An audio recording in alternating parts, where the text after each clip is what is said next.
Comment ಮಾಡಿದ್ರೆ ಪಕ್ಕ ಎಲ್ಲ ಮಾರ್ಬಿಟ್ಟು ಯಾರ್ಯಾರು ಫಾಲೋ ಮಾಡ್ತಾರೋ ಅವರೆಲ್ಲರಿಗೂ 500 ರೂಪಾಯಿ ಅಕೌಂಟ್ಗೆ ಹಾಕ್ಬಿಡ್ತೀನಿ.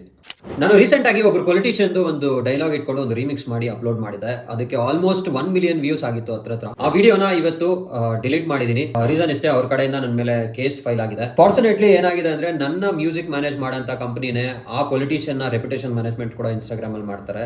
ಯೂಶುವಲ್ ಆಗಿ ಈ ತರ ಆದಾಗ ಅವರು ಡೈರೆಕ್ಟ್ ಅಕೌಂಟೇ ಡಿಲೀಟ್ ಮಾಡಿಸ್ಬಿಡ್ತಾರೆ ಅಥವಾ ಪೋಸ್ಟ್ ಡಿಲೀಟ್ ಮಾಡಿಸ್ಬಿಡ್ತಾರೆ, ಹಿಂಗೆಲ್ಲ ಆಗುತ್ತೆ. ನನ್ನ ಸೇಮ್ ಕಂಪನಿ ಮ್ಯಾನೇಜ್ ಮಾಡೋದ್ರಿಂದ ಅವರು ಕಾಲ್ ಮಾಡಿ ಈ ತರ ಅವ್ರ ಕಡೆಯಿಂದ ಕಂಪ್ಲೇಂಟ್ ರೈಸ್ ಆಗಿದೆ, ನೀವು ಇದನ್ನ ಡಿಲೀಟ್ ಮಾಡಬೇಕು ಅಂತ ಹೇಳಿದ್ರು. ಅದಕ್ಕೆ ನಾನು ವಿಡಿಯೋನ ಡಿಲೀಟ್ ಮಾಡಿದೆ. ಕೆಲವೊಂದ್ಸಲ 8 ರಿಂದ 10 ಅವರ್ ಒಂದೊಂದು ವಿಡಿಯೋಗೆ ಹಿಡಿಯುತ್ತೆ. ನನ್ನ ವಿಡಿಯೋ ಮಾಡಬೇಕಂದ್ರೆ ಒಂದು ರೀಲ್ ಮಾಡೋದಕ್ಕೆ ನಂಗೆ ಮಿನಿಮಮ್ 8 ರಿಂದ 10 ಅವರ್ ಬೇಕು.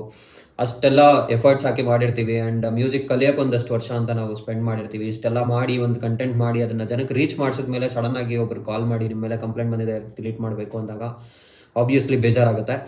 ಹೇಮಂತ್ ಬ್ರೋ ಕಾಲ್ ಮಾಡಿ ವಿಡಿಯೋ ಡಿಲೀಟ್ ಮಾಡಿಸ್ಬಿಟ್ರು ಬ್ರೋ ನಂದು. ಬ್ರೋ ಸುಮ್ಮನೆ ನೀವು ಟೈಮ್ ವೇಸ್ಟ್ ಮಾಡ್ತಾ ಇದ್ದೀರಾ.